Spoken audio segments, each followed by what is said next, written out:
When you hear the phrase pediatric care, you probably immediately picture, like, a crying toddler. Right, or maybe a teenager with a broken arm or something. Exactly. You picture an age limit. You hit 18 years old, boom, you're an adult.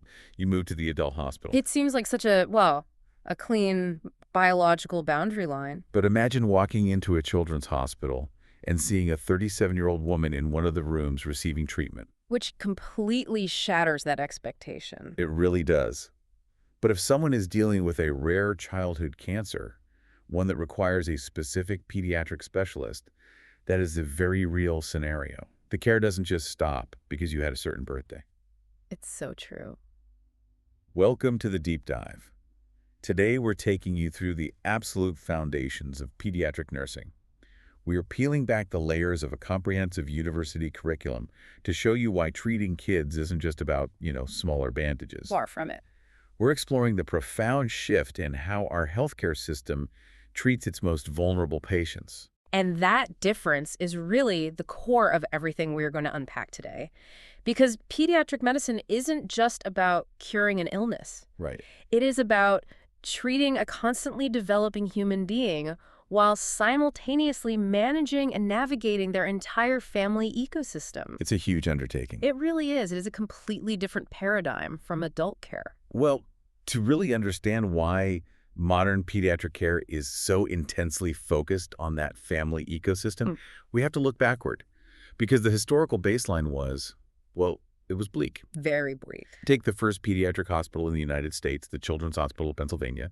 It was founded back in 1855. And the environment there was heavily industrialized and incredibly rigid. Yeah. The primary medical focus was almost entirely on preventing the spread of infectious disease, which meant basically isolating the patients. And isolating them from their own parents. Yes. It was described in the sources as very cold. The medical staff genuinely believed that having parents around was detrimental to the patient's outcomes. Which sounds wild to us now. Totally. You dropped your child off and you relinquished all care and responsibility to the nursing staff. The emotional state of the child wasn't even considered a factor in their physical recovery. What shifted this was decades of observational research. The medical community began to see undeniable proof that separating a child from their parent was actually causing measurable harm. Oh, wow. Yeah, the negative physiological and psychological effects of that separation sparked the creation of what we now call family-centered care. Okay. It also became a catalyst for expanding who could actually provide this specialized care. For example, to increase access for families, the pediatric nurse practitioner role was pioneered in the 1960s by Dr. Loretta Ford and Dr. Henry Silver. Right. And today, that model is completely flipped. Completely. Instead of kicking parents out, modern care models involve practices like bedside reporting. I love bedside reporting. So instead of nurses, quietly handing off information out of earshot at the nurse's station during a shift change, they do it right in the patient's room. Right. Exactly. This invites the parents to actually contribute. Because, let's face it, a caregiver usually knows their child's baseline much better than the healthcare worker who just walked in. 100%. Okay, let's unpack this. Treating children like miniature adults is like using a smartphone manual to fix a laptop. That is a great way to put it. Right. I mean, they have similar parts, but they run on completely different operating systems. What's fascinating here is the massive psychological shift in medicine that this represents. We move from a purely biological view, simply fixing the broken part or curing the disease in a vacuum, to a holistic view. Seeing the whole picture. Yes. The medical establishment began to recognize that a child's emotional state, their developmental status, and their bond with their family aren't just like nice things to have. Right. They are literal medical interventions that change physical outcomes. Flowing right from that idea that kids have a different operating system, how do medical professionals actually assess patients who are constantly changing? It's a huge challenge. I mean, a 3-month-old and a 3-year-old are technically both pediatric patients, but they are worlds apart in how they function. This brings us to the concept of developmentally appropriate care. Take pain assessment, for example. You can't just walk up to a 6-month-old infant and ask, hey, on a scale of 1 to 10, how bad does it hurt? Wait, they just stare at you. Or scream. Exactly. So medical professionals use specific observational tools for infants from about 6 months to 2 years old, or for patients who are nonverbal, they use the FLACC scale. FLACC. Right. That stands for face, legs, activity, cry, and consolability. Wait, so how does that actually work in practice? Are they just guessing based on how loud the crying is? It's actually highly systematized. The nurse observes the patient objectively. For Mhm. face, is their face drawn in a persistent scowl, or do they have a relaxed expression? Okay. For legs, are they kicking restlessly or drawn up to their chest, which actually often indicates abdominal pain? I didn't know that. Yeah, and are they crying steadily? And crucially, consolability. Can the parent soothe them, or are they completely inconsolable? So they add it all up. Exactly. Each category gets a numerical score to generate a reliable pain level without a single word being spoken. And as they get a little older, say 3 to 7 years old, they transition to the Wong-Baker Faces scale. Yes, that's a classic one. That's the one where they point to a picture of a face that matches how they feel, ranging from a happy smiling face to a crying face. Which works perfectly for that cognitive stage because it relies on visual matching rather than abstract numbers. And communication overall has to shift just as drastically as the assessments do. For sure. For infants, communication is primarily about incorporating their normal routines, like feeding and sleeping, into their care to provide stability. And speaking mostly to the parents, I imagine. Exactly. But for toddlers and preschoolers, language becomes incredibly delicate because they take things entirely literally. This is a detail that really caught my attention in the sources. If a nurse says, I'm going to give you a shot, a toddler might literally envision a gun. Yes. That's terrifying. So the standard practice is to use softer, more precise words like, I'm going to give you a poke. It's all about minimizing trauma through deliberate word choice. You want to avoid any terminology that could be misconstrued as punitive or violent. Makes total sense. And as they get into school age, you let them participate safely, like taking off their own bandage just to give them a sense of control. Right. But adolescents present a totally unique challenge. You need to communicate with them more like adults, but with a sharp recognition of their emotional immaturity. But how do you ensure you aren't talking down to a teenager while still protecting them like a kid? I mean, they can spot condescension from a mile away. Oh, absolutely. That is the absolute tightrope walk of pediatric nursing. You provide them with privacy, so if they want their parents to step out of the room during an assessment, you honor that request. Okay. You use open-ended questions to get them talking, but, and this is key, you also have to clearly and upfront explain the limits of confidentiality. Meaning what exactly? If there is suspected abuse or a threat of self-harm, the healthcare provider is legally required to break that confidentiality. It's about respecting that their physical size and vocabulary might mimic an adult, but their cognitive development, specifically their risk assessment and impulse control, dictates how you must protect them. And that need to protect them brings up some massive hidden dangers. Because children often can't communicate accurately or at all, they are uniquely vulnerable to medical errors. Medication vulnerability is arguably the biggest daily risk. Right. In adult medicine, dosages are fairly standardized. You take a 200 milligram pill, I take a 200 milligram pill. But for children, dosages are highly individualized. Because they're also different in size. Exactly. It's largely based on formulas using the child's exact weight or their body surface area. Why body surface area? Wouldn't just their weight be enough? Body surface area, or BSA, is often a more accurate indicator of metabolic mass than just weight. Children aren't perfectly proportioned. Right. Big heads, shorter limbs. Yes.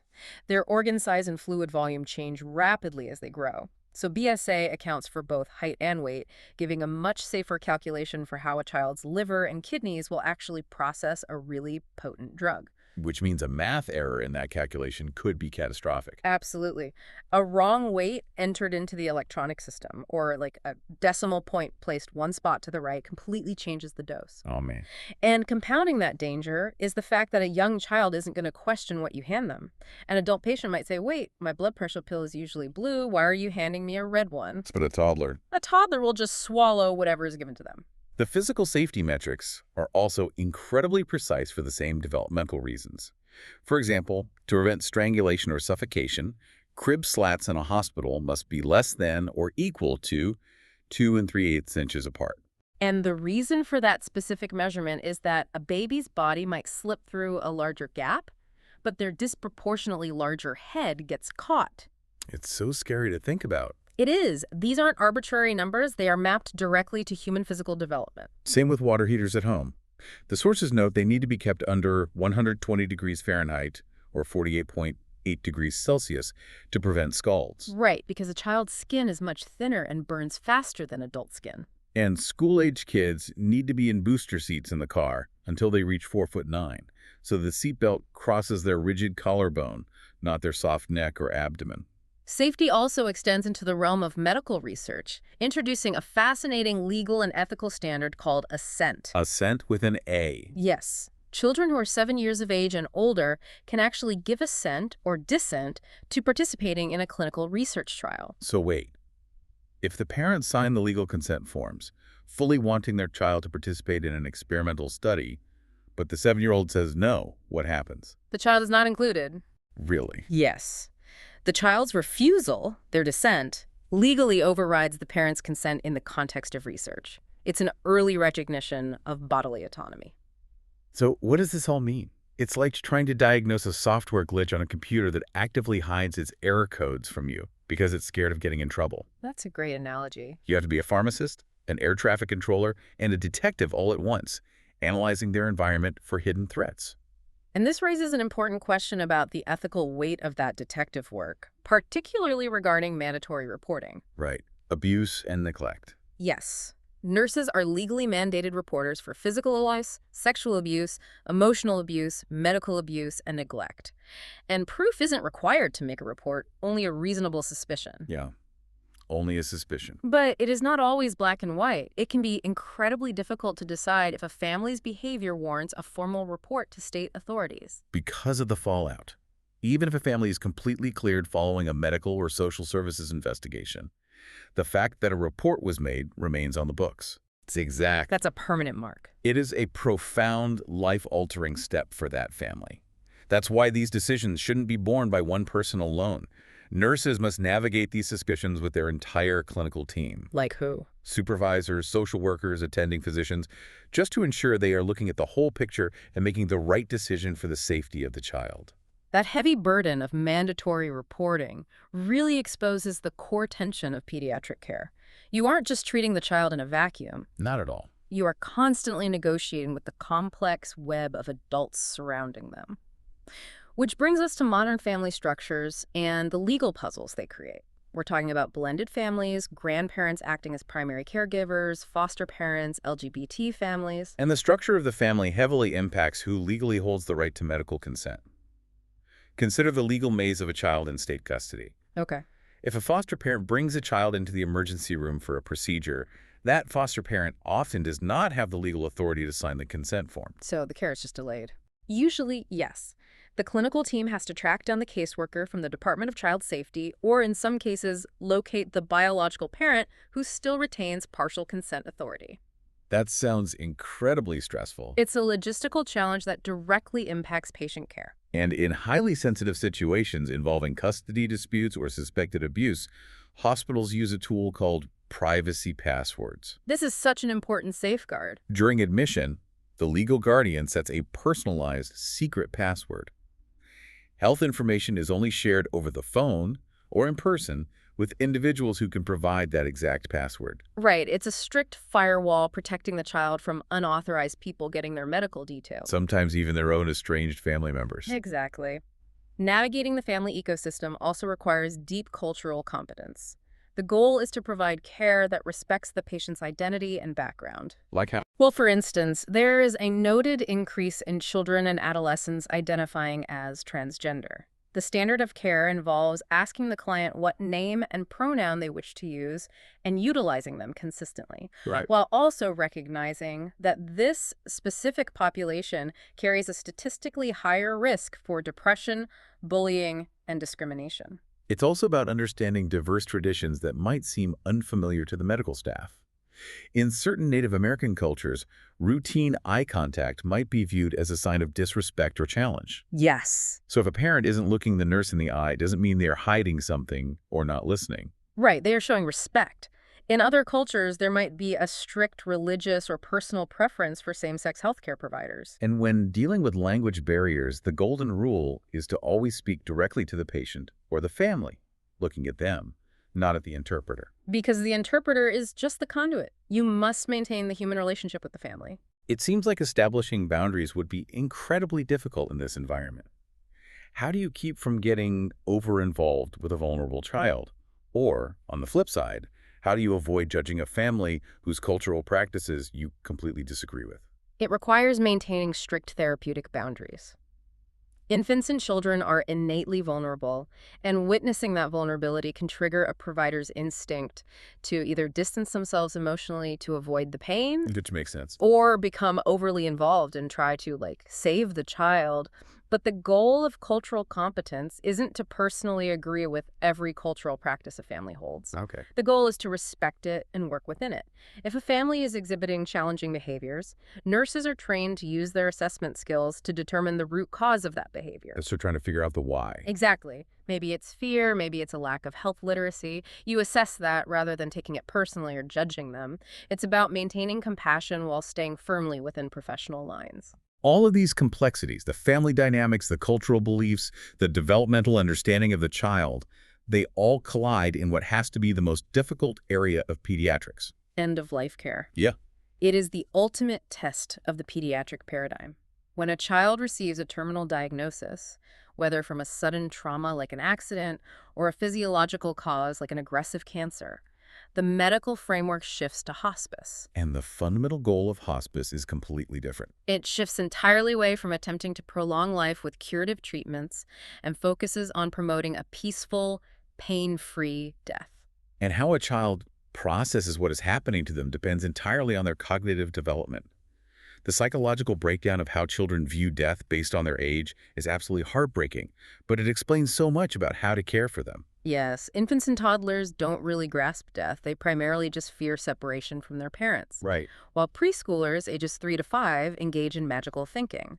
They often believe death is a temporary state, like sleeping, and that it's reversible. That's so tough. It isn't until early childhood, ages 6 to 12, that they begin to conceptualize that death is final and irreversible. And adolescents understand the permanence of it, logically, much like an adult, but often struggle intensely with the loss of their emerging independence, which means the communication around their own passing has to be meticulously tailored to those exact developmental stages. You wouldn't use the same words with a 4-year-old that you would with a 14-year-old. Precisely. And in the midst of this profound grief, families may also be faced with the possibility of organ donation. I want to lay out the protocol for organ donation because I think a lot of people assume it's a simple, peaceful process, but the reality is incredibly rigid. Very much so. A child isn't a candidate by default. The organs must be pristine, not damaged by disease or heavy medication. If they are a candidate, it's not the bedside nurse who approaches the family, but a highly specialized organ donation team. Why this separation? Because the bedside nurse has been the primary caregiver, focusing entirely on the patient's immediate comfort and the family's emotional state. Shifting abruptly to requesting organ donation requires a separate, specialized team trained to handle that highly sensitive legal and logistical process. Without compromising that primary therapeutic relationship. Exactly. And if the legal guardian does give consent, the protocol is harsh. The child is kept alive via artificial medical intervention until the procurement surgeons arrive. Yes. The parents and family must say their final goodbyes before the child is transferred to the operating room. Because the child actually passes away in the OR during the procedure, and the family is absolutely not allowed to be present for that moment. It is a major deal breaker for many families. They simply cannot fathom their child taking their last breath without them holding their hand. I can't even imagine. It's an agonizing decision. We also see this tension during a code situation, when a child's heart stops and they need immediate resuscitation. Historically, families were aggressively rushed out of the room. Right. But modern family-centered care often gives them the choice to stay. It's a massive gray area. Having them present can provide closure, knowing absolutely everything possible was done by the team. But the trade-off is that the family witnesses their child in the most traumatic, visually disturbing situation possible. Here's where it gets really interesting. The emotional resilience required by the staff in the aftermath of these moments is astounding. They facilitate what's called memory making. Yes, child life specialists will step in to help healthy siblings understand what's happening using age-appropriate play. And the staff will create physical keepsakes for the parents. Like what? They'll take ink handprints or footprints, create plaster molds of the child's hand, or carefully cut a lock of hair to place in a keepsake bag. Facilitating that level of delicate care while standing in the middle of a family's darkest moment. It's just incredible. If we connect this to the bigger picture, you have to look at the psychological framework of how humans process devastating loss. The medical approach relies heavily on the Kubler-Ross theory of grief, which identifies 5 stages. Denial, anger, bargaining, depression, and acceptance. Right. Families don't move through these neatly, they bounce around. You might see a parent exhibiting intense aggression toward the nursing staff during the anger phase, or total withdrawal during depression. Which the staff has to handle professionally. And importantly, the staff grieves too. The trauma of losing a pediatric patient is immense, and staff grief is not only common, it's expected and needs to be processed. The emotional nuance also applies to do not resuscitate orders, or DNRs. Unlike adult medicine, where it's usually all or nothing, pediatric DNRs are often partial. Exactly. They might allow for a breathing tube and oxygen to be administered to keep the child comfortable, but strictly forbid the violent trauma of chest compressions. Family-centered care reaches its absolute pinnacle in these final moments. It is about educating the family on every option and then stepping back and allowing them to dictate exactly how they say goodbye to their child. Whether that means wrapping them in a warm blanket, playing a specific song, or just lying in the hospital bed next to them after all the monitors have been silenced. We've covered a massive amount of ground today. We started by looking at how pediatric care used to be cold and isolating, and how the realization that family separation caused physical harm led to a deeply family-centered practice. We covered a lot, yes. We explored how medical professionals have to decode a child's pain and translate their communication based on their exact developmental age. We unpacked the hidden dangers, the complex math required for medication, the precise safety metrics mapped to physical anatomy, and the heavy collaborative burden of being a mandatory reporter. And navigating the legal mazes of modern family consent, plus the vital importance of cultural competence. And finally, we looked at how all of this comes together in the heartbreaking reality of end-of-life care and the rigid yet profoundly compassionate protocols surrounding it. Pediatric care is an incredibly complex web of law, psychology, family dynamics, and intense medical precision. It truly is, and I want to leave you with a final thought to mull over. Go for it. When you think about the concept of assent at age 7, the fact that a second grader can legally refuse a medical research trial even if their parents demand they participate, it forces us to ask a profound question about ourselves. Which is? At what exact moment do we believe a human being truly owns their own body? The transition from being fully managed by parents to being an autonomous adult doesn't happen overnight when you turn 18. No, it doesn't. It is a slow, complex negotiation of autonomy that pediatric nurses witness every single day. It makes you look at that 37-year-old patient in the children's hospital, or that idea of trying to fix a laptop with a smartphone manual, in a completely new light. The lines are blurry, and navigating them requires an incredible amount of skill and empathy. Something to think about the next time you navigate the healthcare system.